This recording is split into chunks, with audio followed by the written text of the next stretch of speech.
Hey, everybody. Wow. Welcome to our second Monday night show for Labor of Love. How are you, Tricia? I'm good. I'm really excited about this one. You know that. I know this has been because you have beautiful pets and they're your children, and this has been something that you're passionate about.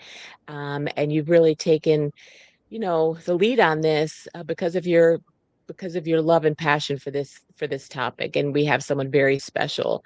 Um, so I'm just really excited, and thank you for doing all this and finding Dr. Judy so we could talk to her.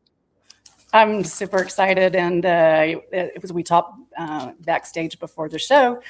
She also lives in North Carolina, and she did grow up in New Jersey. But we'll talk to her about what brought her to North Carolina and a little bit. Well, obviously, there's a lot that we're going to jump in on.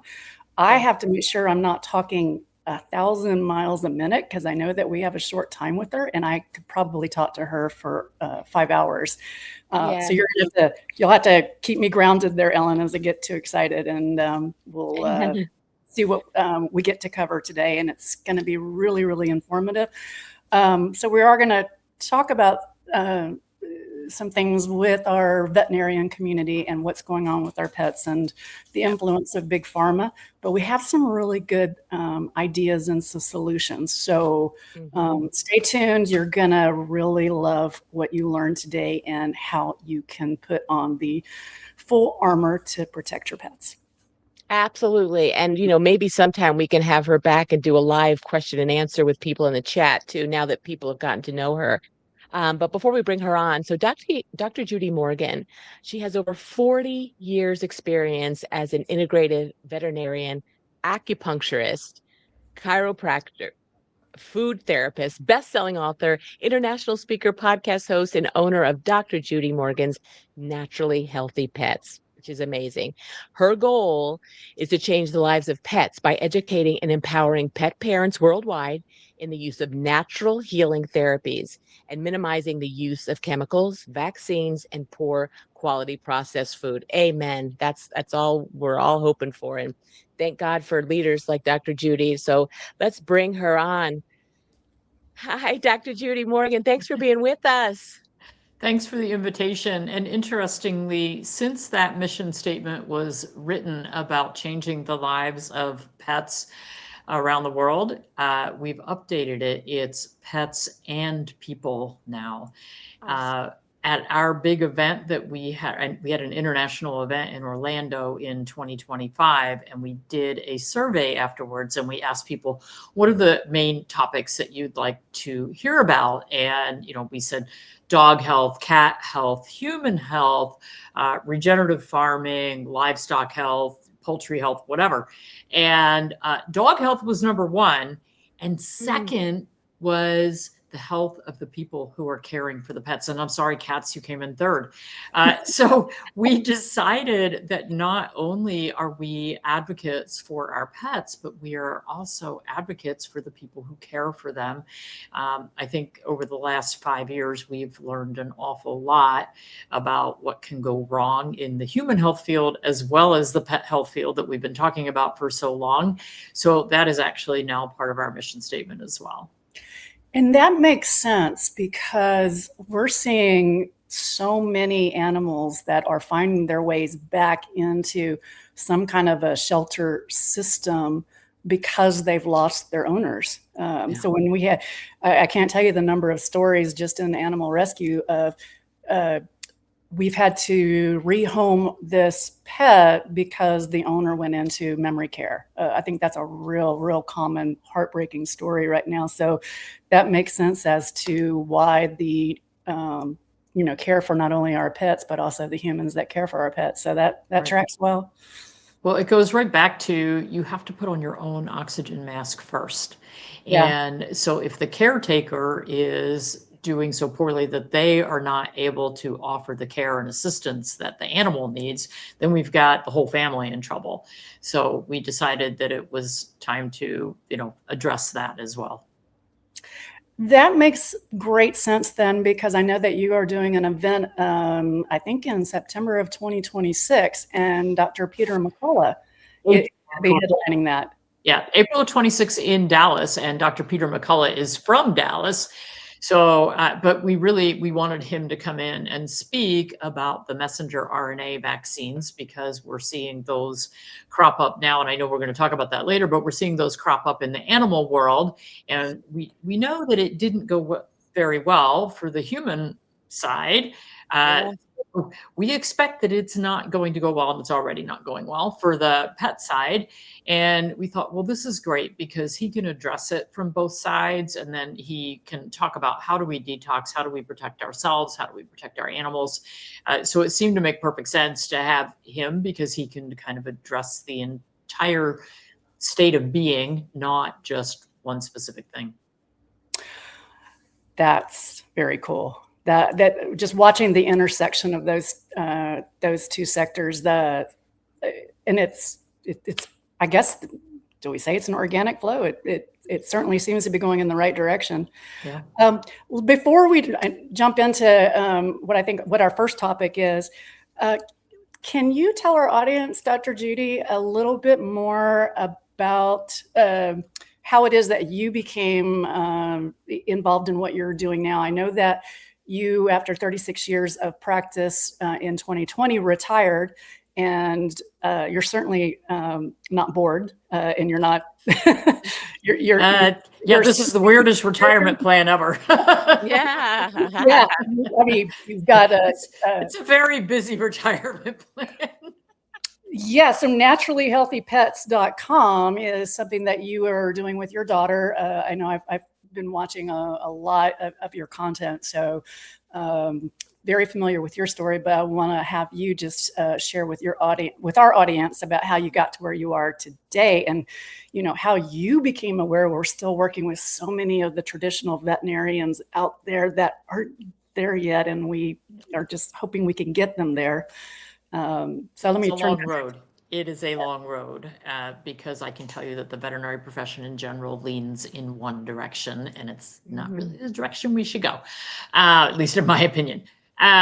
So I started out very, very traditional. I went to vet school in the early 1980s to a school in the Midwest. So if you can say traditional, that has that written all over it in capital letters. And it's really weird, because somebody said this to me on a podcast recently, like, traditional medicine, Chinese medicine has been around for 3,000 years. Shouldn't that be traditional, called traditional? Why do we call Western medicine traditional or conventional? Because it really isn't. There's nothing conventional about it. It's pretty dangerous. So I started out in that vein, and I grew up in a family where, anybody with a white coat was in charge, and what they said was right. And I remember being in like 5th grade, and we were staying with my grandparents for a week because my parents were on vacation. And I'm for those who know Chinese medicine, I'm a wood personality. And man, when I fly off, I'm just like a screaming, ranting, crazy person. And so I was mad. Here I am, 10 years old. I was mad about something at school, and sitting in the back seat of my grandmother's car and just going off about whatever. And she said, "You need to take an aspirin so you'll calm down." And I just remember thinking at 10 years old, how does an aspirin calm you down? I thought that was for pain, but whatever. But that was the kind of family that I grew up in. Like, there's a pill for that. Right. And so I practiced medicine that way for the first 10 years because I didn't know there was anything else. And then I took a course in chiropractic. It was named something else. I didn't know I was taking chiropractic. And a few hours into the course, I was like, what is this guy talking about? I don't know if I even believe in this stuff. And so I got back to work the following week, and I started using what I learned because I paid a lot of money and spent a lot of time. And it was miraculous. Like, animals that couldn't walk were getting up and running, and animals that were lame were no longer limping. And I went, there might be something to this. Wow. So that opened my eyes to what else is out there. So I started looking at everything: homeopathy, herbs, essential oils, light therapy, color therapy, you name it. I looked at it all. And so the next thing that I really dove into wholeheartedly was acupuncture. And that really hit a hot button. I fell in love with Chinese medicine. So I started studying herbals, and that led me to food therapy. And because I had done all of that, it totally changed the trajectory of my veterinary practice. And my business partner at the time was very traditional. He owned the main clinic 5 miles up the road. And after I started really getting into this, he came to me and he said, I think it's time for us to split ways because you're doing black magic and voodoo, and I don't understand anything Oh, about any of it. And I don't know if I want to be involved in it. Ooh. And crazy. we were very good friends. We remained very good friends after I bought, I borrowed $1 million to buy out his part of our little tiny clinic that I had built up from scratch from day one. I'm like, I just paid him for all the work I just did, but whatever, it's Wow. called capitalism and it's the way it works, but it was fine. So I took a leap of faith and I dove off that diving board into the deep end with a lot of debt and doing, voodoo and black magic. And the voodoo black magic practice grew and grew and grew and grew and grew. And every client who came in taught me something new, because once you have people who are into more holistic, or we'll call it alternative, complementary, whatever, they've been studying this, looking at things, and they would come to me and say, well, I'm using this medication called DGP. I'm like, what the heck is DGP? Oh, it's doggone pain. It's herbal for pain. Oh, really? Well, let me take a look at that. And so that was how I discovered that particular supplement. We still carry it on the website. And so people taught me so much. Every patient that was brought to me had something to teach me. And one of the things with being in the integrated space where we're using alternative or complementary or holistic therapies, you're always learning and you have to have an open mind. And I think that one of the problems with, we'll call it traditional or conventional or Western medicine, is that we become very closed-minded. It's like, nope, we got a drug for that. That's the only way we can treat it. That's all we're going to do. And I look at my practice and say, well, okay, the medications that you've been using haven't been working. Those injections that you're using haven't been working. But looky here, I have 27 more things in my toolbox that they didn't have. And, unfortunately, when you're a holistic practitioner, people who have already been to 7 specialists and have gotten a whole bunch of second, third, fourth, and fifth opinions, and they're not hearing anything different, and they're told there's nothing more we can do. I had Right. so many patients brought to me. They told me there's nothing more we can do. And then I pull 6 more things out of my hat and go, well, yeah, we can. So I don't understand why the traditionalists are so closed-minded, because it's like, well, look at, you wrote this one off and I cured it using stuff that you didn't want to use.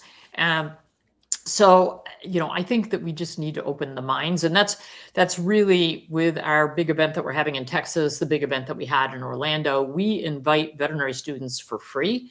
We give a discount to veterinarians. We have a scholarship where students, both vet tech and veterinary students, can fill out a form and basically make an essay. And somebody will get free airfare, hotel, meals, and admission to our conference, because we feel that it is extremely important to start changing the minds of the students and the young veterinarians and getting them to understand that there's so much more that they can offer and they don't have to be stuck in this cycle of frustration. That's huge. And I think, like you said, about timing of getting to those people, because I mean, in our audience, I think our audience gets this. We understand that what was going on in the practice of human doctors is now going on in the veterinarian practices, where they're all getting gobbled up by the corporations. Oh, yeah. I had an amazing holistic vet for the last few years, and I just learned that they got bought, which breaks my heart, because they were great. But I know that the last time that I was in there, I already felt it. You can just tell, and you can feel the upsell, and the prices change. I was going to say prices go way up, and there's a package for everything, and there's a protocol, and they're calling it standard of care. But the standard of care is like the gold standard. And not every client that walks in the door with a sick pet has $3,000 for the diagnostic workup that they want to do. And they say, well, I can't treat it if I don't have all these diagnostic tests. Well, if you're standing there and you have $400 in your pocket, you'd rather put that $400 towards some sort of treatment than 27. And believe me, I am all for diagnostics. Like lab work is my favorite thing in the world because it tells me what's going on the inside of the animal. For me, I finally go to a naturopathic doctor, the concierge doctor. And when I go get lab work with him, first of all, he wants it 4 times a year, which is what I wanted in practice. And I'm not just getting a CBC chem, I'm getting all the hormones, all the amino acids, minerals. Like I know exactly what's going on inside the body. So I'm a huge fan of that, but not everybody can afford that. And the newer generation of veterinarians is too afraid to step out on a limb and say, well, it walks like a duck, it quacks like a duck, I'm going to treat it like a duck, even though I don't have proof that it's a duck on paper. And they feel too afraid to do that, that somebody is going to second guess them, come after them. And we've, like, my generation of graduates, I would say probably 15% of the people who graduated in my class walked out on day one and opened their own practice. Nobody would do that now. Too scared. I need 5 years of mentoring. I had one young vet, I mentored her for 1.5 years before I ever had her see a client on her own. And she freaked out when she had to start seeing clients on her own. I'm like, you had 1.5 years. How long do you need? Like, yeah. I can't hold your hand for the rest of your life, but they're too afraid.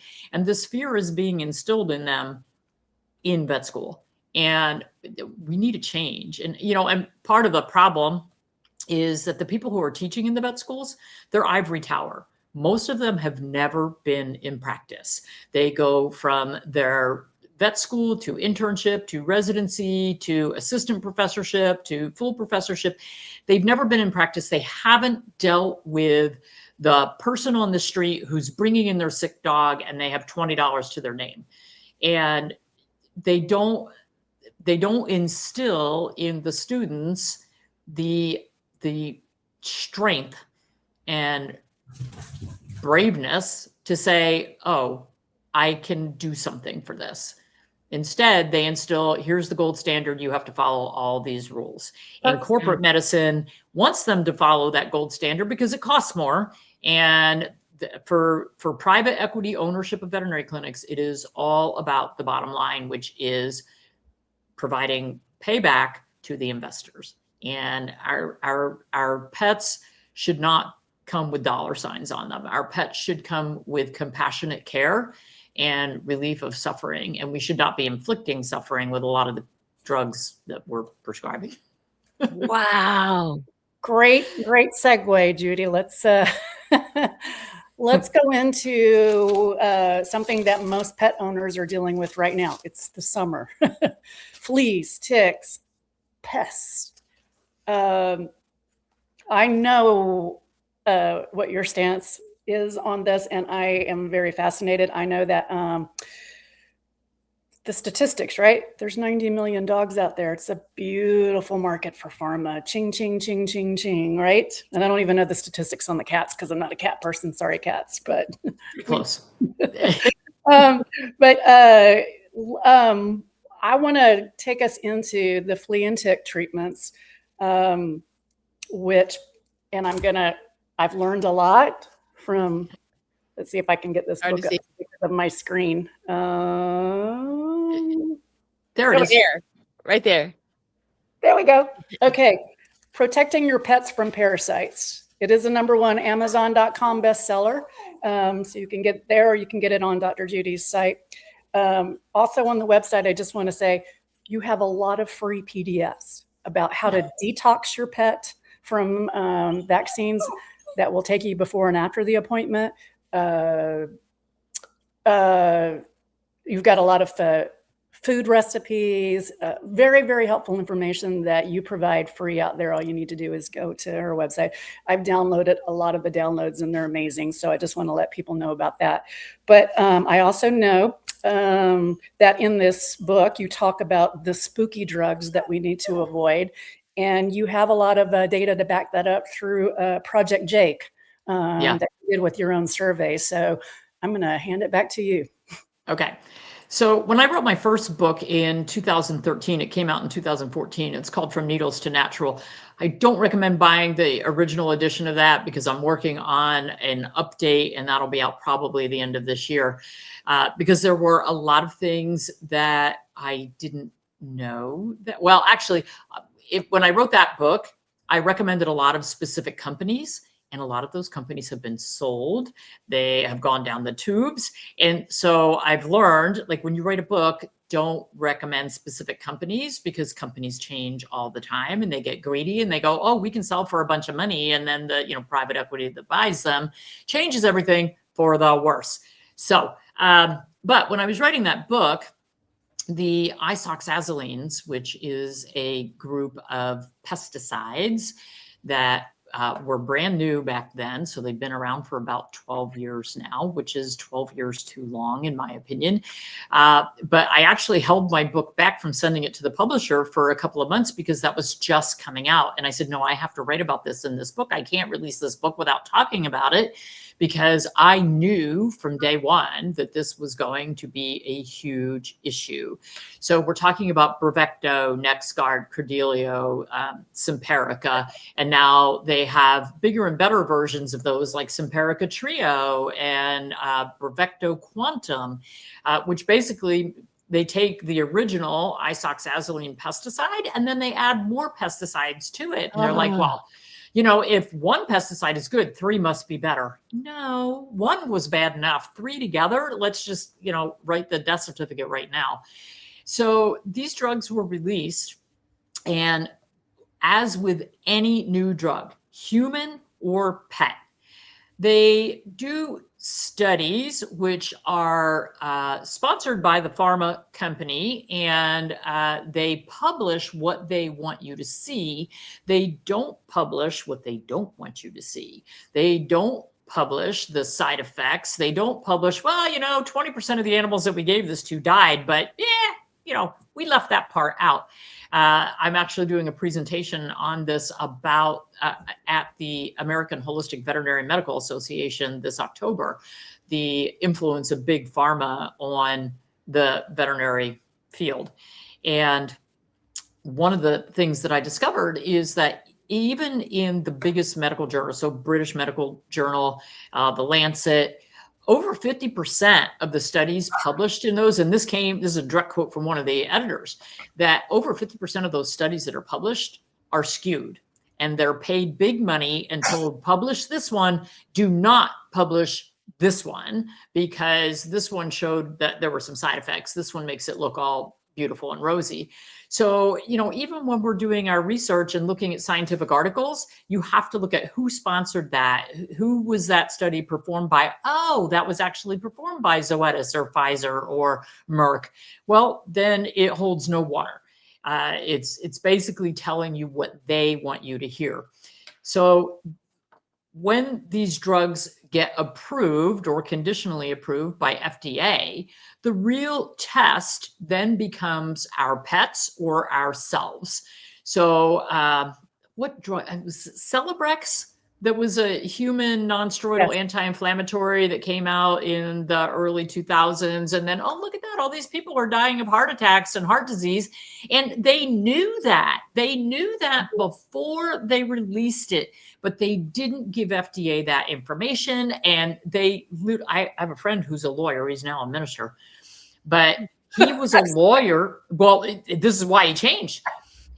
He made big money. He was a lawyer who sat in the rooms at these big pharma companies, and they would sit there with their, what's the name of them? Their actuarians, the people who sit there and figure out how much money is it going to cost us? Like, how many people are probably going to die from this drug?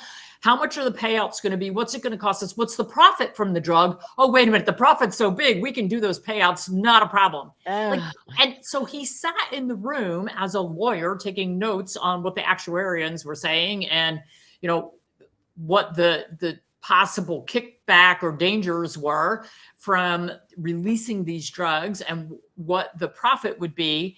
And then they literally would say, they would go, the profits are good enough. It's fine. We can deal with that heat. No problem. And so now you wonder why he's a minister. He's like, oh, Yeah. MG, I can't do this. I can't be a part of just knowing that we're killing people. And so I think these same people sit in rooms because animals have no value. They have no emotional value. If you go to court to sue over your animal, the most you can hope to get is the cost that you spent on treating your animal and what you paid, what is the actual monetary value of that animal. There is no money for emotional fatigue. Consider property, right? Their property. Yeah, so, you adopted him at the shelter and paid a $95 adoption fee. There you go. That's what he's worth. Yep. Now, you found him on the street. He's worth $0. And so they don't care. Anyway. So when the isoxazoline drugs, that was a big sideways. When the isoxazoline drugs came out, you've got me on my soapbox, and now you're stuck with it. It's great. So when these drugs came out, they are pesticides, they are neurotoxins. And so they affect the GABA gateway channel in the nervous system. And it is only supposed to affect insects like fleas and ticks and not affect mammals, dogs and cats and people. Except there's a percentage of animals that, crosses the blood-brain barrier, causes seizures, causes tremors, causes death. And nobody has yet, there's been some studies coming out, we're 12 years in. They have yet to figure out how we predict which animals are going to have problems and which won't. And they can't even figure out why it crosses the blood-brain barrier for some of them and not all of them. Like, why did this dog have this big reaction and this one didn't?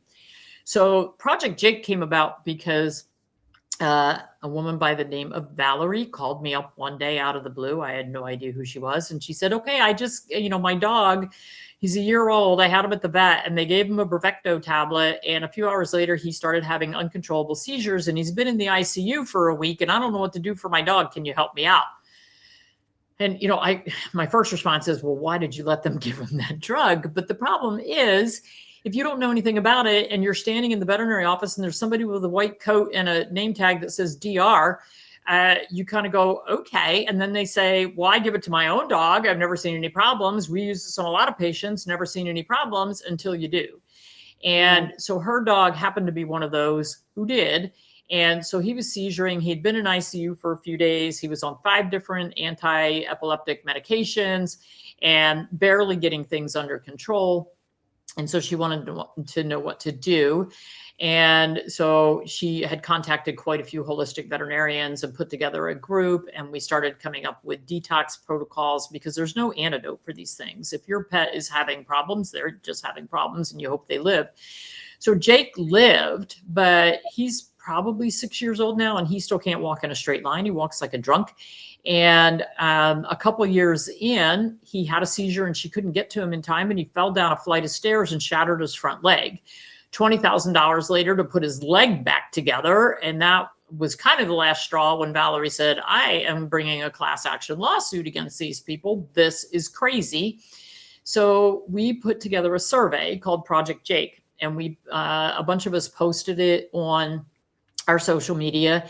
And it was a survey for pet owners. And basically the first question was, have you ever used any kind of pesticide for fleas and ticks on your dog or cat? If they said no, we said, thank you very much for your time. And if they said yes, then they went through a whole thing. Which one did you use? Did you see any side effects? What were the side effects? How often did you use it? What was their diet? Like, we went through a whole bunch of different things.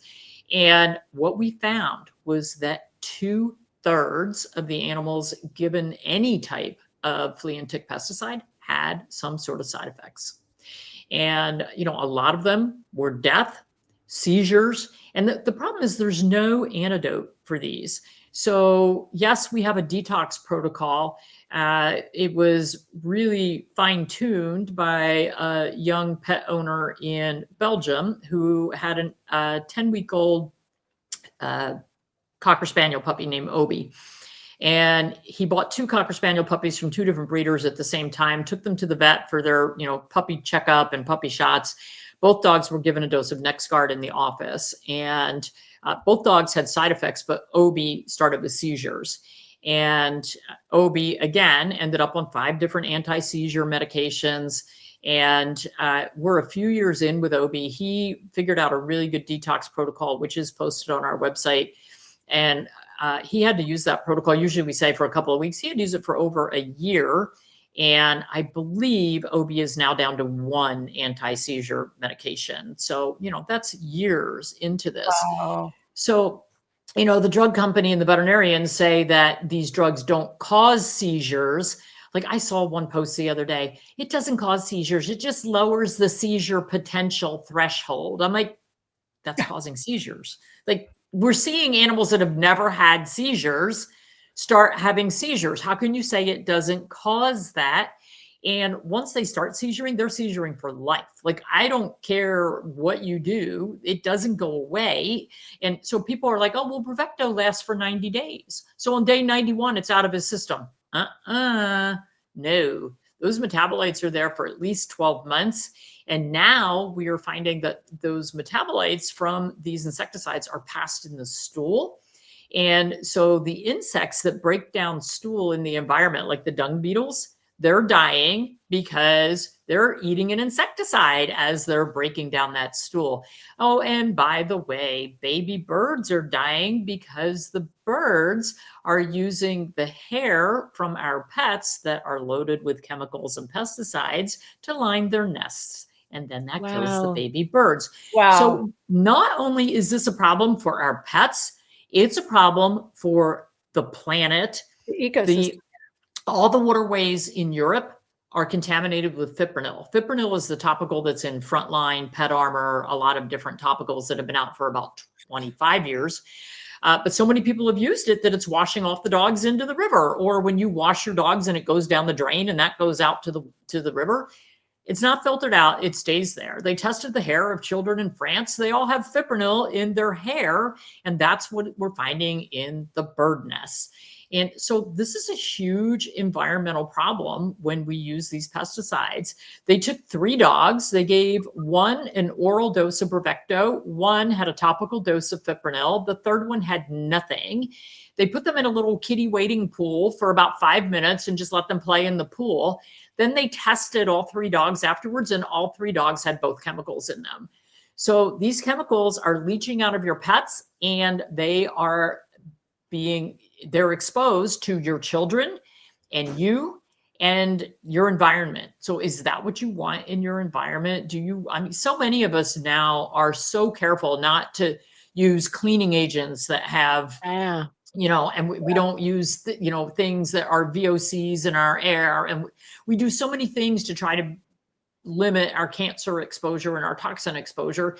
And yet we're told to use these insecticides or pesticides that are now contaminating our environment and us. Before Tricia asks her next, Tricia, before you ask your next question, how are you, Dr. Judy, how are you handling, because you're going up against powerful people and corporations that have a lot of money at stake for you to actually be exposing all this. How have you handled that? Have you gotten pushback? Have you gotten, because so many doctors in the past have been threatened in many ways. How has it been for you?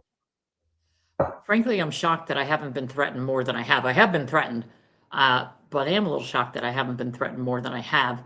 And when we get to the vaccine part, the AVMA, which is the American Veterinary Medical Association, they sent an email out to all 60,000 veterinarians in the country with a link to one of my videos and called me an anti-vaxxer. I'm like, I probably should wear that as a badge, even though I'm not an anti-vaxxer, but it's like, that's good. One of my classmates sent me an email when I was exposing something about big pet food and told me that I shouldn't be allowed to call myself a veterinarian anymore because I was going against a company that has spent a lot of money sponsoring veterinary education and giving discounts to veterinarians and blah, blah, blah. And I'm like, oh, so money is more important than the health of our animals. That's awesome. Like I can just open up my Bible to about 400 passages talking about greed, but whatever. Yeah. Exactly. So, when I read my Bible, I'm huge with a highlighter. I can't even read like a pleasure novel without a highlighter in my hand because it's just how I read. My husband makes fun of me. I asked him this morning if he stole my highlighter because I couldn't find it. The cleaning people were there yesterday, and he said, "I'm not allowed to read with a highlighter. That's only you." And so I have passages highlighted in my Bible, about putting on the armor of God. And frankly, every time before I sit down for a podcast, I say a prayer that everything I say is the truth and that I know that I am protected because I'm only speaking the truth. I had a food company threatened to sue me. I got a lawyer letter, oh gosh, probably 15 years ago.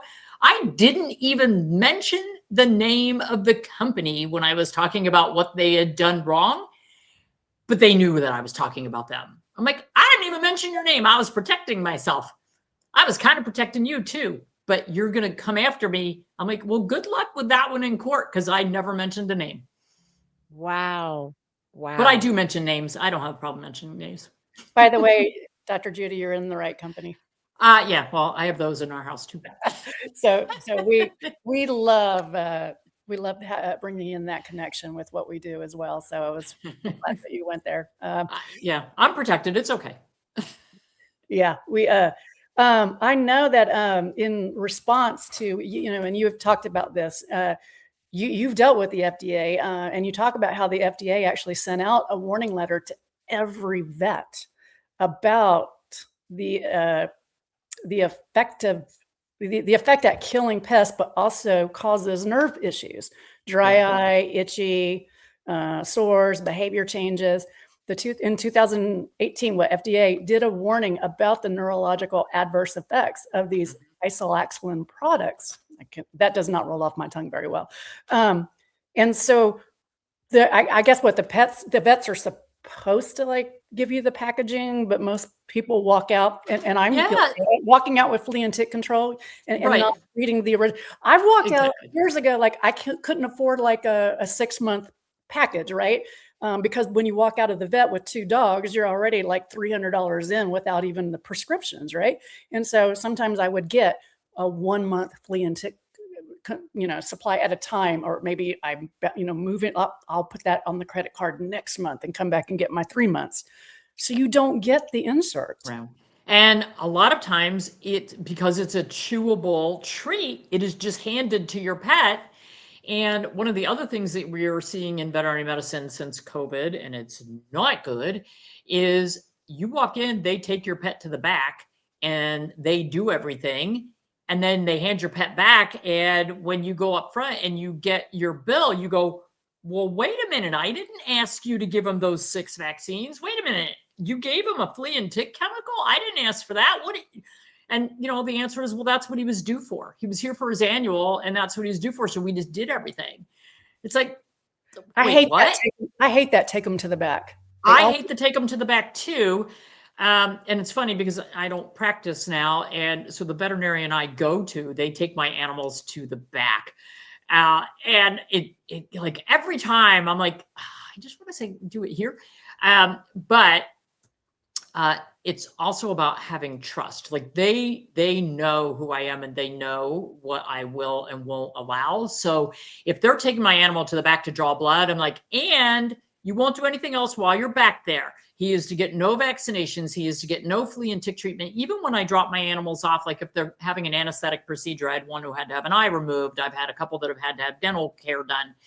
And so on the admission form, I write right on the front, no vaccines to be given while he is here. No flea and tick chemicals to be given, or no treatment to be done while the animal's here. If you find fleas, please call me because I want to know. And he probably got them there because he didn't have them coming in. But you have to be very, very, very specific about what you will and won't let be done. So we actually have a veterinary visit checklist free download on our website. And it's kind of long. It's a few pages long, but it literally is a checkbox. but it's for you as the pet owner to be very well prepared when you go in. So it asks you questions like, are there any lumps and bumps that need to be checked? Where are they?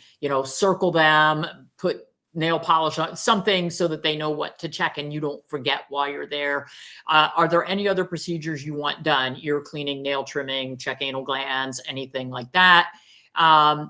Do you want any vaccines given today? And if you circled no, well, now it's highlighted on there, no. Some veterinarians get kind of mad. They're like, oh, this is long. I don't have time to read it. And it literally is like, check box, yes, no. But it's a way for the pet owner to be very prepared. We also have a body map for dogs and cats. That's another free download where you can draw on where your pet has lumps and bumps. And we recommend doing that about every 6 months, like redoing the body map, so that if a new lump comes up or a wart or, they get an abrasion or something that you're worried about, you've got record of that and you're monitoring it. So, and then we recommend, like, if you do find a lump, measure that lump. How many centimeters or inches big is it? And then recheck it every 6 months so that, is it growing? Is it getting smaller? Is what I'm doing working? So it's all about being prepared when you go in and being able to give permission for what you want and to deny permission for what you don't want. Wonderful. And I love that because we were just able to provide our audience with things that you can do to protect yourself and to have a more educational and in-depth conversation with your vet. So it's, as much as sometimes the more truth that we know and we're confronted with these white coats that want to project that they know more than we do. Well, if you're going to walk in and you're not prepared, then that's what you're going to get. If you're not prepared and you don't, so knowledge is power. And Right. That's really what my entire platform is about, empowering pet parents with Yes. knowledge so that when you go in, you're speaking from a place of power and a place of knowledge, and not just, well, somebody on the internet said, because believe me, they're laughing so loud as soon as they walk out of that room, as soon as you say, well, this doctor on the internet said, but Yeah. if you've read the books, you've read the studies, and you've got that information so that you can have a knowledgeable conversation. It's not about backing them into a corner and having arguments with them. It's about taking a stand and standing on your little box and saying, no, I have enough knowledge to know that that is a neurotoxin. I don't want my pet to have a neurotoxin. I'll take care of the fleas and ticks on my own. Thank you very much. I live in North Carolina. Before that, I lived in southern New Jersey. So we have ticks in both places. They were probably worse in New Jersey than they are here. We have fleas in both places. In North Carolina, it doesn't get very cold. Well, this winter it did, but it usually doesn't get very cold in the winter. And so we have parasites all year round. Heartworms are a much bigger deal here. Intestinal parasites are a much bigger deal here. So I have 7 barn cats. They never come in. They live outside in the barn. They catch mice, they catch bunnies, they catch birds, they do all the cat stuff. And I need them in the barn, so they're going to, live out there forever. But, I'm not going to fill them with a bunch of pesticides. Yeah. Are they exposed? Yes, they're exposed. Do we find a few fleas on the cats every year? Pretty much by June, July, August, we're starting to see some fleas. We treat them all naturally. And my cats go down in the woods all the time to do their hunting. And if I find 2 ticks a year, that's a lot on 7 cats. And that's because I have 7 cats that are healthy with healthy immune systems. They don't taste very good to parasites. The parasites pretty much leave them alone. I don't give our dogs heartworm preventative. I don't use any flea and tick chemicals on them. Stool samples on all of my animals are always negative for parasites. And it's just because they have healthy immune systems. And, even for us, for humans, keeping your immune system healthy is the most important thing that you can do. That means supplying good nutrition to our pets and to ourselves, not eating or feeding ultra processed foods, not getting a slew of vaccinations, not using a bunch of drugs and chemicals that are going to upset the balance that God made. Yeah, and I know that you go in depth in some of your podcasts about the 3 areas of the microbiome, the gut, the skin, the ear. And I encourage our audience to go back and listen to those, because it's really, really good information. I will also say that I personally use the natural products. I use the Wolf products for repelling, so that it does have the garlic and other, but it's in the right doses, and so that and I don't notice it, but I have 2 dogs now, and I don't use any of the chemicals, or I don't even do the heartworm treatment. I was like, I've got a Bichon. How's the mosquito even going to penetrate that fur, right, to deliver heartworms? She doesn't live outside, Right. and it repels. I've watched mosquitoes get around her and go away. Like, she doesn't smell attractive to the mosquitoes. And I've been using that product on both of my dogs for a year now, and very, very, very happy with it. Yeah. So depending on where you live, you may need multiple layers. So for our dogs, because they interact with our barn cats who come up and love to sleep on our patio, and then the dogs go out and play with the cats. So our dogs, I started back in March. As soon as it started to get warm, I started with the product you're talking about, the Wolf Creek powder that we put in the food. So it has neem and garlic and brewer's yeast, all kinds of things that just make them not smell and taste good to fleas. They also this year they're wearing the Fleas Gone tag, which is a scalar wave tag that syncs with their heartbeat. And that actually repels fleas and ticks as well. And then if we're going to go out and walk through the woods or walk around the farm in areas that would be a higher pest population, then I will also spray them with an essential oil spray. So it's multiple layers of protection. My dogs don't stay outside in the evening when the mosquitoes come out. The mosquitoes, fleas, and ticks all are going to be found in heavier populations in shaded, cooler, moist areas. So my backyard, it's under the blazing 95-degree sun. It doesn't have trees. Nothing wants to live in that yard. It's hard enough keeping the grass alive. The other thing that we could do if we had a problem in our yard, which my daughter did, is we have beneficial nematodes, which are little tiny bugs that you mix with water and spray them on your yard, and they prevent fleas and ticks from developing to adults. So that is yet another layer. One of the problems that people get confused is that only 5% of the life cycle of fleas and ticks is actually spent on your dog or cat. The other 95% of the life cycle is in the environment. And so we get crazy giving chemicals to our pets, and we totally ignore the fact that, there's fleas in the carpet, there's fleas in the sofa, there's fleas in our car, there's fleas in our yard. And if we're not taking care of all of those areas, then forget treating the pet. All we're doing is treating that 5% of the adult life cycle, and we're not getting all those other stages. And so there's the nematodes right there. Yeah. So you keep the flea destroyer. So you keep having the problem. And right next to that is the little white thing is the Buck Mountain parasite dust. That's what we use on our barn cats. Barn cats don't like to be sprayed. They can't wear collars, so they can't wear the tags. But putting a powder on them is really simple. That is awesome. Okay, now I'm going to move us, because I know we could still talk so much about this, but I know I want to get to the second thing that we're bombarded with when we walk into the vet. And that is, are they up to date on their vaccines?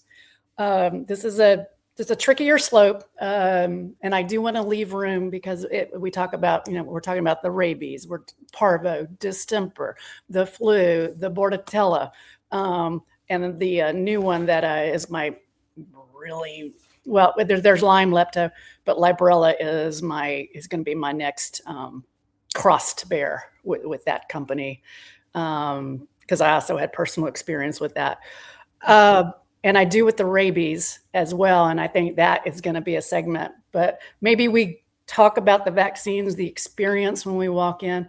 We know that, yes, this is a revenue maker. This is a way to get your annual vaccines, to get you into the veterinarian office. We know follow the money. We get it. And this is the world that we live in until we can find a way out of it. We have 16 plus states, including North Carolina, that say it's law.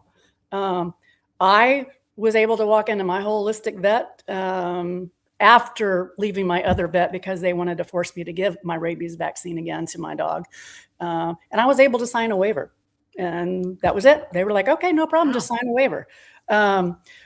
So that was, I was shocked, absolutely shocked. Say you post the name of that veterinarian, they're going to get inundated.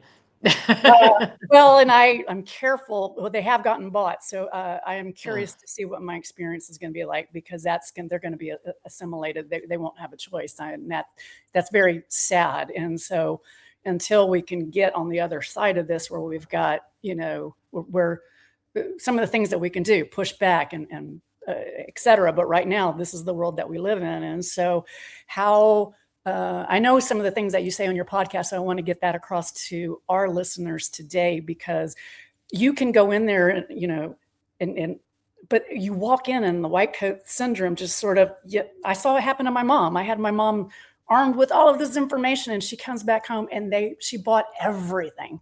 The dog ended up, I'm like, oh my gosh, Mom, how did you? And she just got overwhelmed. They throw the terms at her. So we know how it happens. So it's like, it's not a one size fits all. It's the same thing as, I'm sorry, why are you giving a cat a rabies vaccine that lives indoor their entire life? And we can't get these vets, can't seem to have those conversations of what might be good for Bob, the cat who lives in the barn down the street, isn't the same for Bob, prissy cat who lives in an apartment that never sees the light of, so the same thing goes with our dogs. Do you have a farm dog that lives outside all the time, or do you have a teacup poodle who uses piddle pads and lives in a high-rise apartment in the city and, is a purse dog? Very different exposures, and we need to look at them differently. So this is something we are seeing change in the veterinary world, but we're not seeing enough change. So even AVMA, which is the American Veterinary Medical Association, and AHA, the American Animal Hospital Association, posted on their websites that the core vaccines, distemper, hepatitis, parvo, and rabies, should not be given any more often than every 3 to 5 years. Now, the 3 to 5 years is completely arbitrary, very arbitrary. No studies were done to say 3 to 5 years, but they used to say they should be given every year. So we're making progress. But the 3 to 5 is very arbitrary. And we know that for many animals, cats and dogs, distemper, and then for the dogs, parvo, and for rabies for both, that these vaccines, one, will last a lifetime. And the only way to know whether your pet still has protection is to do a blood titer, which is a blood test. And unfortunately, a lot of the veterinarians and the labs that do the tests for them are charging them hundreds and hundreds of dollars. And so the veterinarian turns around to you and says, well, yeah, I can run a titer. It'll be $600. And you as the pet owner go, oh my gosh, I came in here with 200 and now you want 600 just for that test. And that's how a lot of times we get goaded into just go ahead and vaccinate them because that's $49 and I can afford that. Right. Don't fall for it. Because we know that these vaccines may last a lifetime. And so we had, like, even for my own animals, because I, one and done, if that, I'll leave that a little nebulous, but, most of my animals are rescues. So when they come through rescue organizations, they're jabbed with everything under the sun. They're given isosazolines. And it's like, oh my gosh, now I just have to spend the rest of your life detoxing you. So, again, this is where being educated can be very helpful. My book, Raising Naturally Healthy Pets, the longest chapter in there is on vaccines. And it talks about how is that disease spread? How would your pet even be exposed to it? and how long does the vaccine last, and how often should we give them? And one of the things that is now being published a lot in the veterinary literature is that we should not give a bunch of vaccines at one time. The chances of having an adverse reaction go way up, particularly for the smaller breeds of animals and for cats. The more vaccines we give at one time. So it's kind of one of those, like, you just put your cat in a carrier. There were 18 weapons on the feet coming at you, 30 weapons in the mouth coming at you. You got the cat there and you're like, just give him everything while he's here. Okay, yeah, we give him everything while he's here. And then by the time you hit the front desk, he's vomiting, having diarrhea, and falling over. Not good. So you can't go for that. You have to spread things out, because we know that that is a safer way to do things. But you also have to look at how long do these vaccines last. So there are some vaccines that are not very good vaccines that don't last for 5 to 7 years or a lifetime. And those are mostly the lifestyle vaccines: influenza, leptospirosis, Lyme. We have no idea how long that lasts. Nobody's looked. Why would they? Kennel cough. Those vaccines, they're not very good. They probably last anywhere from 6 to 9, maybe 12 months. And so the biggest problem we see is boarding, grooming, and daycare. I learned how to groom my own dogs because I'm not taking them to the groomer, because the groomer always says, we need proof. Show me that your dog has had these 16 vaccines this year. And I'm like, he's not, and he's not going to. So I guess I'll be doing that myself. My dogs don't look near as pretty as they would if they went to a professional groomer, but I really don't care. They don't go to shows. Actually, they don't even leave the farm. So who cares what they look like? Same here, Dr. Judy. I learned to groom. I just have to, I laugh. I just shaved down our cocker the other day, and I'm like, dude, that's a really bad haircut. I'm really sorry. Nobody's going to see you. And as my husband and I always say, the difference between a good haircut and a bad one is 2 weeks. Like, they look like the lawnmower went over them, and 2 weeks later, it's like, it kind of grew out and evened out a little bit. It's fine. And he gets mad at me by the time I do the body first, and then I get to the feet, and then that's when he's trying to bite me and he's pulling his feet away. And I'm like, oh, look at that. You have 3 fuzzy feet and 1 shaved foot. It's fine. It's like, you're wearing bedroom slippers. It's fine. Exactly.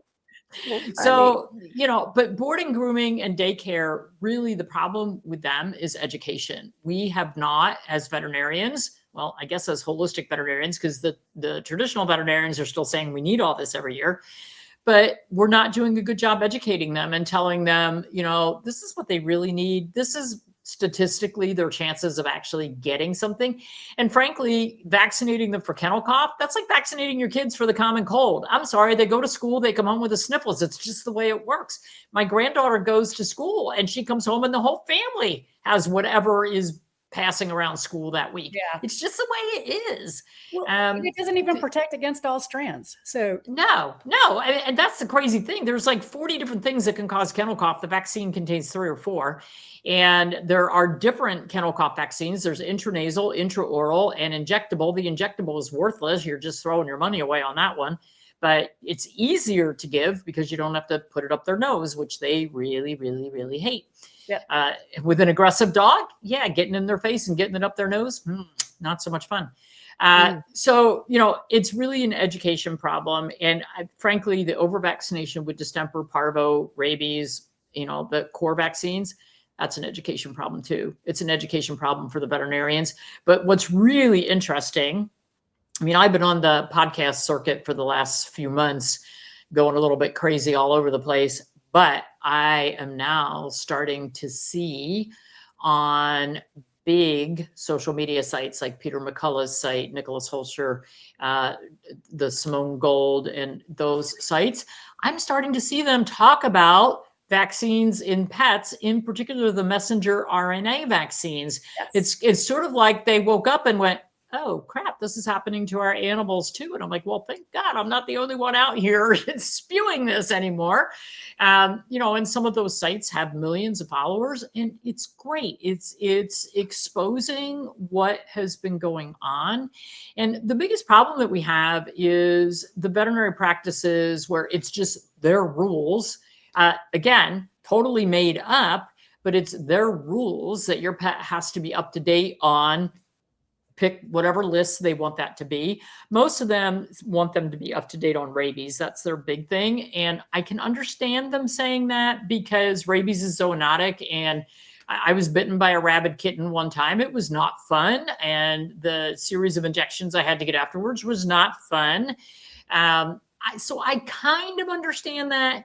But when somebody brings you their house cat or their perfectly healthy house dog, who, like my dogs, they go out in my backyard and they come in, they sleep on the bed all the time. Like, hello, their chances of exposure are pretty limited. And if they were exposed, I think I would be pretty aware. Oh, crap. He just went out and had a big old fight with a fox. Oh, that's a problem. He just went out and had a big old fight with a skunk. Probably a problem. He got bitten by a raccoon. Big problem. So, I think we would know. And like, I had somebody that emailed me one time, and this will show you the absurdity of what goes through corporate and, follow the rules minds. Somebody had a dog that needed to be euthanized. Old dog, not in good shape. They wanted to have the dog put down. So they called the vet and said, we need to make an appointment to bring our dog in to be put down. And they said, well, he's not up to date on his rabies vaccine. We can't euthanize him if he's not up to date on his rabies vaccine. Come on. They will do that. So the owner made an appointment for that Friday to take the dog in to get a rabies vaccine so that they could have another appointment the following Monday to have the dog put down. Now, vaccines are not instantaneous.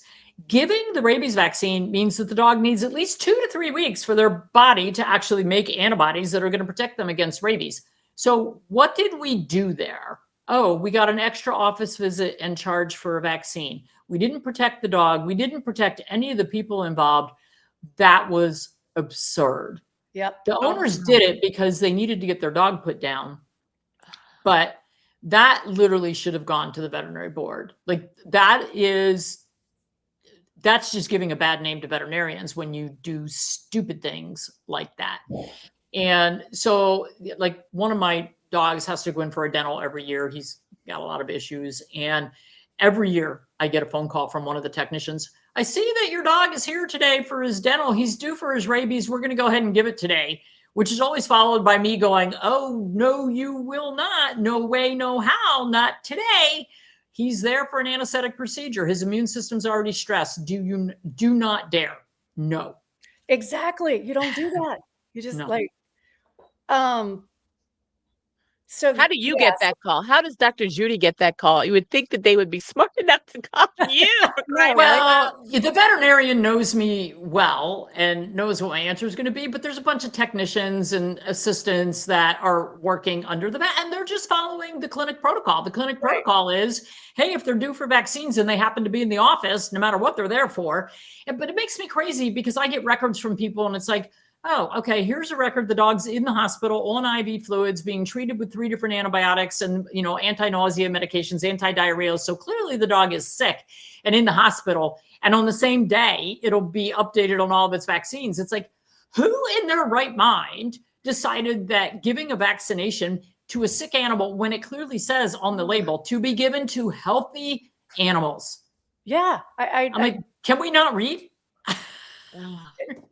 So I did have and believe me, I'm not against veterinarians. I love veterinarians, but I hate stupidity when it happens. Yes. And all I'm asking for is for veterinarians to calm down a little bit over the whole, like, everybody be totally up to date on vaccines and look at things with an educated eye and say, oh, he's sick right now. That's not a good time to vaccinate him. I asked the oncologist who was doing chemotherapy on one of our dogs. I'll never do it again, but I did it one time. She's doing chemotherapy on our dog. And I said, well, if she was due for vaccines, would you want me to give them to her now? Oh, yeah, no problem. I'm like, it says to be given to a healthy dog. Do you consider this dog with cancer on chemotherapy healthy? But almost all oncologists will tell you if they're due for their rabies vaccine and they're on chemo, go ahead and give it. And that's crazy. That's just crazy. And that's, I asked her that. I said, is this the consensus from oncologists that an animal on chemotherapy is healthy enough to be vaccinated? Yeah. That's crazy. It is crazy. That just goes to show you why it's on us. This is on us. You got to be the mama bears. You know, these are my babies. These are my kids. Yeah. And I had a Bichon mix prior. I've lost her 2 years ago, but she got on three different occasions, and I know it was due to the rabies vaccine. On her right hind leg, she developed her first spindle cell sarcoma tumor. And we had it removed, and then it came back again, and it was, they always do, a little Bichon. It was a golf ball size, and it came back the second time, boom, like almost overnight. I couldn't believe how fast it came back. It made it angry. Thank you. Thank you. So, of course, we have it removed, and they told us it's so close. We don't think we can get clean margins. We really think we're going to need to amputate the leg. Put us through this horror, this trauma of being prepared. And we finally decided we are not giving you permission to do that. You come back out and you tell me whether you got it removed or not. This is years ago before COVID. And so anyways, then they did get it removed. Then we had the whole chemotherapy radiation talk. Like, that didn't happen. That's a whole nother story. Izzy did live to be 17 years, 5 months. But it did start to grow back again. It just so happened that that wasn't what her demise was. And I will say that when it developed again, and we were at a different vet, at the holistic vet, and I took her in, my vet said, I don't really want to aspirate it and make it angry. And I really appreciate that treatment, because we have heard that you poke it. And is that the body's way of encapsulating, is developing a tumor as a natural immune defense? Yeah, we're learning more and more about cancers. But yes, the body will try to encapsulate it. And sometimes it's successful and sometimes it's not. So spindle cell tumors are a real pain because they're in the muscle and they follow the muscle fibers and the fascia lines. So it may look like it's a round lump, but it has fingers, and the fingers trail out. And so you think that you got clean margins, but you didn't, because it's following the fascia lines in the muscle. Spindle cells are awful. And I never liked to remove them because I knew they were going to come back. And I had so many in New Jersey. My practices were in Southern New Jersey. We were close to University of Pennsylvania. So, that was the big specialist that everybody would go there, and then they'd come back and tell me, well, they want to do this, like little tiny spindle cell that was, just below the elbow. And they're like, they want to amputate the front leg. And I'm like, or we could, use some herbs and food therapy, and we could sit and watch it, and your dog could keep their leg for, I don't know how long, but it could be a really, really, really long time. It's, I don't. So with cats, let's talk cats for a minute. Cats love to make cancerous tumors called fibrosarcomas after being vaccinated, particularly the rabies vaccine and the leukemia vaccine. And so the rules of veterinary medicine are, especially in cats, but I did this with dogs as well, you give vaccines as low as possible on the outside of the hind leg. So if they do develop a cancerous tumor, you can take the leg off and it won't spread. Now, when did we become so barbaric that, the vaccine is so important that we're going to start amputating body parts? Oh my gosh. It's like we feed our cats all wrong. We feed them dry food full of carbohydrates. They develop urinary problems. They develop obstructions. And instead of changing their diet, we cut off their penis and make him into a her so that he can pee. And I'm like, that is so barbaric. Like, we know how to solve this problem without removing body parts. We can just change the diet to something that's high in moisture and a carnivorous diet that a cat is supposed to eat, and he can keep his body parts. Like, doesn't this make more sense? But we have the same fight with vaccinations, and I've got some great photos in my photo library of dogs with 15-pound sarcomas from vaccines. I have one dog who had a 40-pound sarcoma on a 40-pound dog. Wow. Yeah, not pretty. not able to be removed. The dog succumbed. Like that's wrong. And this, Dr. Judy, the vet that removed the first 2 is the same vet that when I needed to go back for, because Izzy got those little warts all over, and she had one on the top of her head that was bothering her. So we wanted to get that taken off, and he wanted to put her under to do it. And then he wasn't going to do it until she got a rabies vaccine. The same vet. And I went back and said, I'm not giving her any more rabies vaccine. That's what caused the first 2 tumors. He argued, gave me the talking points of, well, it's North Carolina law. Well, then when I said, I don't care what the law is, I'm going to do what's best for my pet. Then he said, well, I have to protect my staff. This man has been treating my pets for 25 years. He knows better. He knows my dog's not out there hanging around with rabid raccoons. And he still insisted that she get another rabies vaccine, which of course I didn't do. And that's how I found this holistic vet. So yeah, and I'm telling this story because people out there are still going to get these talking points, and you've got to stand firm when something in your gut is telling you that this is not right for my particular pet. You got to listen to that. And exactly. This is what we have to do. And so I'm so excited that you're giving us this great information and things that can help people go in and have some conversations and know that not one size fits all. Right. And that's where education is so key. I used to do very different things with my dogs than what I do with them now. We used to go to a lot of shelter walks to raise money. We used to go to a lot of expos where my dogs would be exposed to hundreds or thousands of other animals throughout a 3 or 4 day period. And, their exposure level was different, although I really didn't vaccinate much different then than I do now. Vaccines have saved lives. When I was in vet school in the early 80s, about 1983 was when parvovirus in dogs reared its ugly head. It wasn't a big problem, hadn't really been talked about or diagnosed. And my junior and senior year of vet school, our isolation wards were filled with puppies with bloody vomiting and diarrhea, and they were dying because it was a new disease that our animals didn't have any immunity for. And, when they came out and when we opened when I first opened my clinic, we moved to an area where there hadn't been a lot of vaccination or veterinary care. And every spring and summer, our clinic would be inundated with Rottweiler puppies, Doberman puppies, Shepherd puppies from all these people who had these backyard dogs tied on chains, no vaccines anywhere. And every litter of puppies would have parvovirus because the parents had no immunity and nothing was passed on to the puppies, and the puppies weren't getting vaccinated.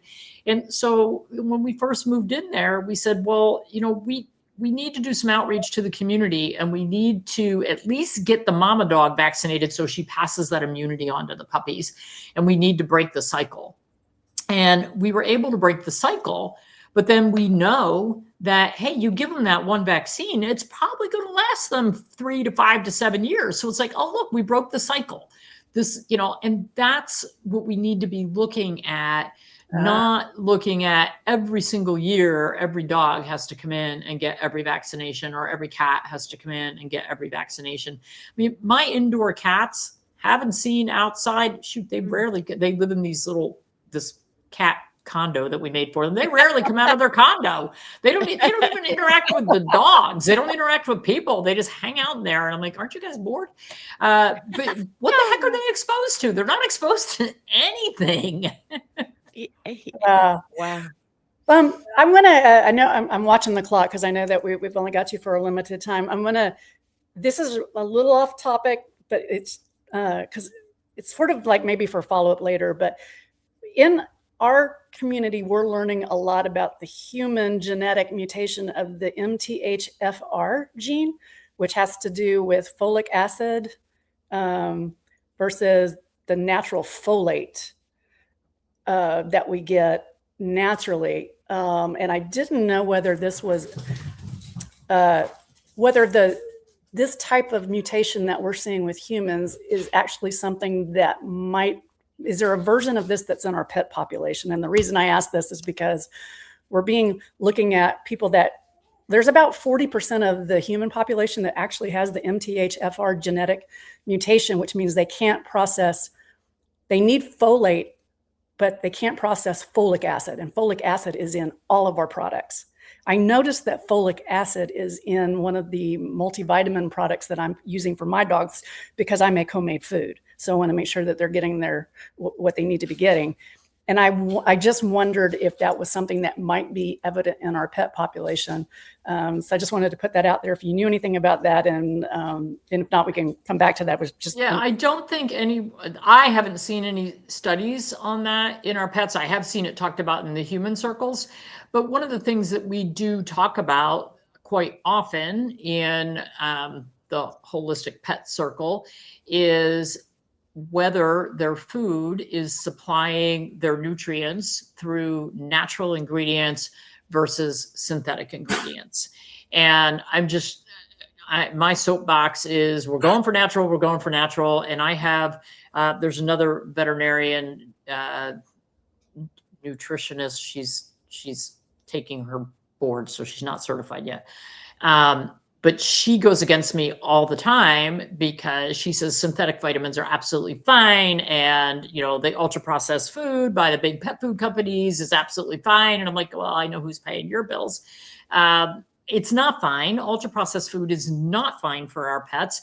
And a lot of the inflammatory bowel disease, which we see so much of, a lot of the allergies, the food intolerances, the itching, a lot of that is being caused by ultra processed food and the synthetic vitamin mineral mixes that are being added to these foods. And really interestingly, I think my husband was the one who asked me the other day, he's like, alpha-gal is such a huge problem for people. Has that been studied in pets? And I'm like, well, certainly they get a lot more tick bites than people do. And I don't think anyone has ever looked at it. I don't even know if a test has been developed for that in pets. But, sometimes we do these allergy tests or food intolerance tests on dogs. And I get people who email me and say, my dog can't tolerate any protein at all. Like they come back as, waving big red flags on every single protein that they're tested for. And I'm like, that is impossible because having a diet with no protein is not compatible with life. You need protein, you need amino acids. Like, I'm sorry, like not compatible. I think your test is wrong.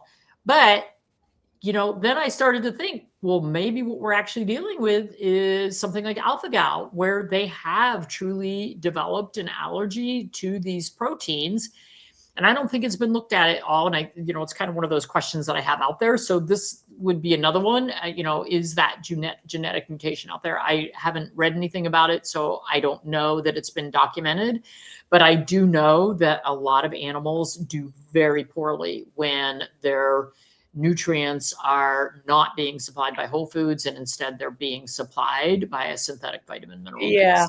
Well, just real quick to close on that one, because that could be a whole nother show. But with humans, if you have this genetic mutation, the synthetic folic acid that's in all of the foods blocks the receptors from being able to get the folate from the natural foods. So that's why they have it leads to a lot of autoimmune issues.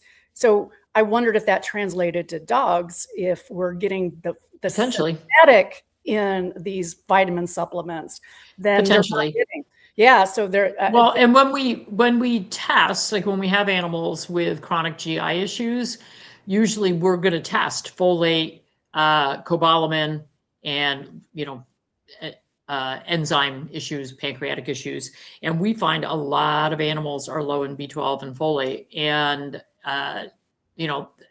a lot of it is their gut is just not capable of absorbing because they have so much leaky gut and their microbiome dysbiosis is so bad.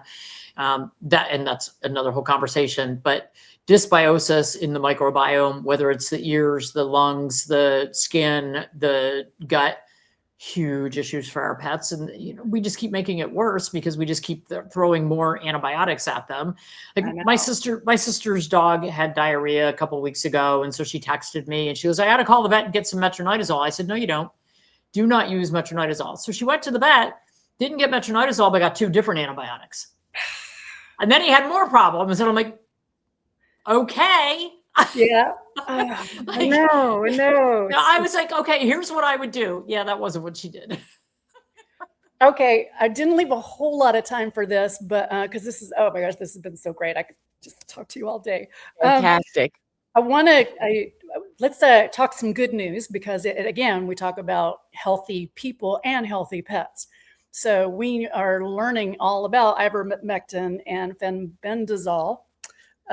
We saw how this was repressed during COVID for our own health. And we know Dr. Simone Gold was very instrumental in helping to get the word out in that area. And so I do love that they're now focusing on the pets and the mRNA. But we can share yet some more positive news. You did a great piece on this about these 2 drugs, and you cited 2 studies that were done, one in 2019 that's published online in PubMed, and then also the 2021, the Pharmacological Research Journal, which is also published online with PubMed.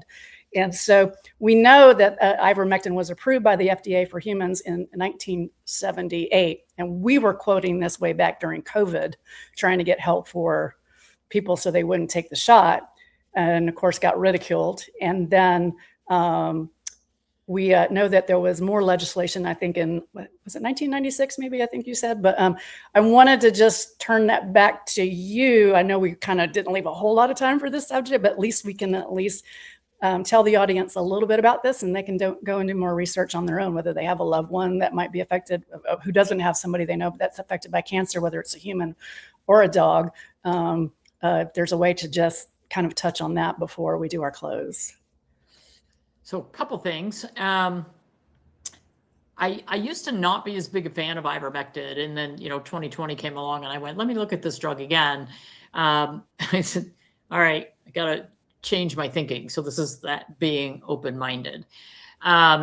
Interestingly, and this is a different topic, but it touches with ivermectin, New World screwworm is all over the news now because it's basically a fly maggot, a fly larva. Yes. That is very, very invasive. So it came from Mexico. It used to be in this country, and we eradicated it using sterile male flies, breeding with the female flies. And look at that, we get no babies.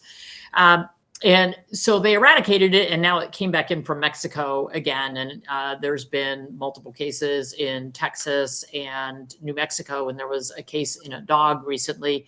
The dog had a wound near the eye, and these larvae are different from traditional fly maggots that, veterinarians deal with those every summer in the heat.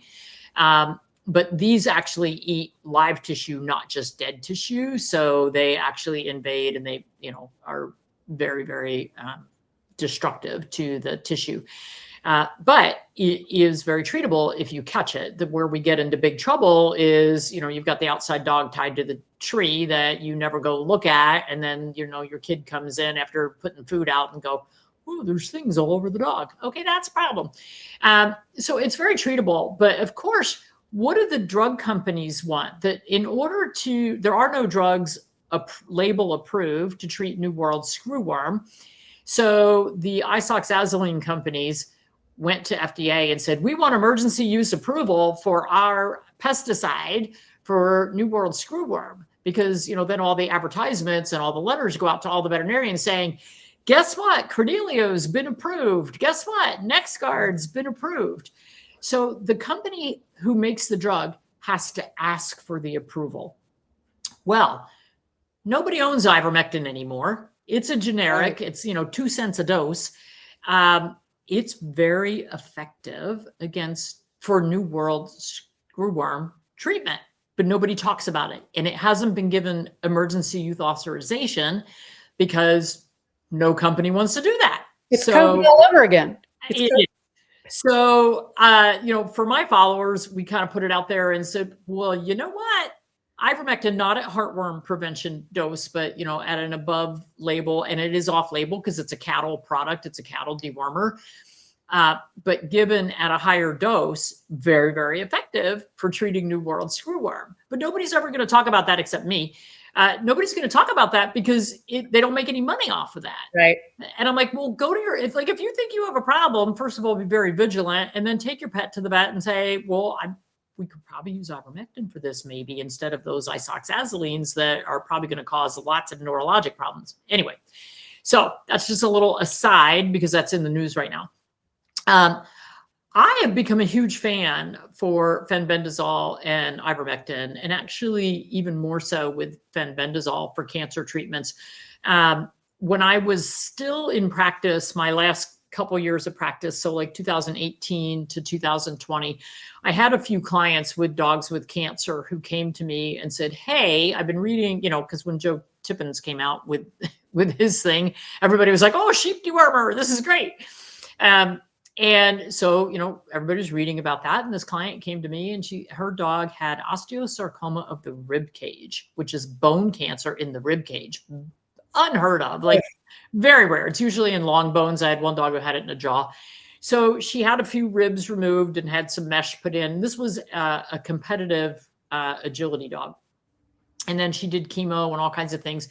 But she came to me and said, what can I do for diet? What can I do for supplements? And then she came to me and said, can I add this fenbendazole stuff? And I'm like, I don't see why not. And so she did a lot of research and came up with dosing. Her dog recovered 100%.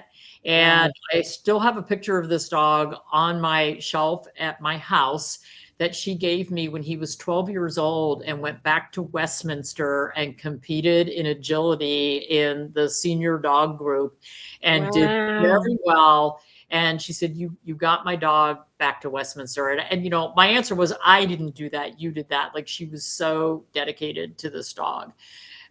So we've started using it a lot more, and it can be hugely beneficial. And on a personal note, I will tell you that my husband was given a cancer diagnosis a couple of years ago. And we said, well, we don't like the radiation option. We don't like the surgery option.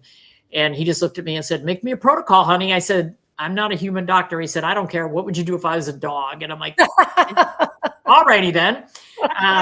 So we did consult with a holistic doctor in Mexico, of all places, who was very kind and very generous with his time. And my husband's cancer-free. And we didn't include ivermectin, but we did include fenbendazole. And,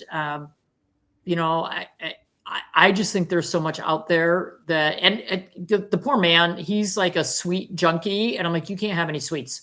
So for about a year, he didn't get dessert. No sugar. I wouldn't even let him have gummies, like the mushroom gummies. I'm like, nope, too much sugar. Yeah. He's like, that's the best part of my supplement regimen in the morning. I'm like, it's out. So I think, for certainly for us, but for our pets, there's more and more research on that. And there's a lot of websites out there with dosing information, because it's one of those things you kind of have to do yourself. Yeah. A lot of veterinarians aren't talking about it. Some of the holistic ones are, but there's so many protocols that can be used. We have one holistic doctor who does online consultations for us. She loves cancer cases, and she is really big in using mistletoe. Mistletoe can be very, very effective. Wow. And, she actually has it's poisonous. Yeah, she actually has a course on our Dr. Judy U, which is where our courses are, on mistletoe. And I've never heard of mistletoe. So there's so many things out there that we just don't talk about. At our event in April in Dallas, Dr. Kendra Pope, who is a board certified veterinary oncologist and also board certified in Chinese medicine, is going to be speaking on the cancer-free pet. So, lots and lots of information, but really with cancer, the biggest issue is prevention, not treatment. And there are so many things we can do for prevention that we just don't think about. And so it's really opening our eyes to what's going on around us, and, controlling what we can. And, those things we can't control, then what do we need to do? Do we need to detox? How do we deal with that? So strong immune system. Start with the immune system. There you go. That microbiome, so important. Yeah, that's a whole nother topic. I know that you have a Oh, lot yeah. of information on. So, maybe we can have you back for a part two at some point. We could do part 2, part 3, part 4. But I'm loving this. But I know that you have a hard stop, so I'll go ahead and close Yeah. us out. You wanna close us out, Ellen? Or Yeah, I just want to make sure everybody goes to drjudymorgan.com because there's a wealth of information. As soon as I'm off, actually, I have 2 daughters that have dogs. I'm going to tell them to go to the website immediately. And then at the store, for your different products, if they use coupon code Labor of Love 50 for 50% off, I mean, that's huge, Yeah, that's huge. 50% off all of on my the books, books. on our books. On my books. Okay, fantastic. And all the other things that she has, all the products, all the information, just the food alone, do your own food is huge for me. I mean, because what they consume is everything, Yep. and building that immune system. So this has been just, again, we touch the surface on a lot of things. There's so much more. And if someday you were able to come back on and be on the live program and let people have questions for you live, that would be fantastic. Tricia is so great that she had you on here, and because it's warriors like you that God put here for this exact time with which we are living. Yeah, Because if God didn't put warriors like you out there, we would be in a heap of trouble. But you had to light the way. You're an incredible, incredible lighthouse, Dr. Judy, for others to follow you. And our pets are thanking you every day. yeah. So thank God Thank for you. you. Seriously, thank God for you, and what you're doing. And we just adore you and are so grateful. So you Thank can you. find her. I know you can find her on Facebook, Instagram, TikTok, and YouTube. I don't know how you still have a YouTube channel because we got a strike just for saying the word vaccine. But good for you, Judy. We're a little careful. We were a lot more careful back in 2020 and 21. Yeah.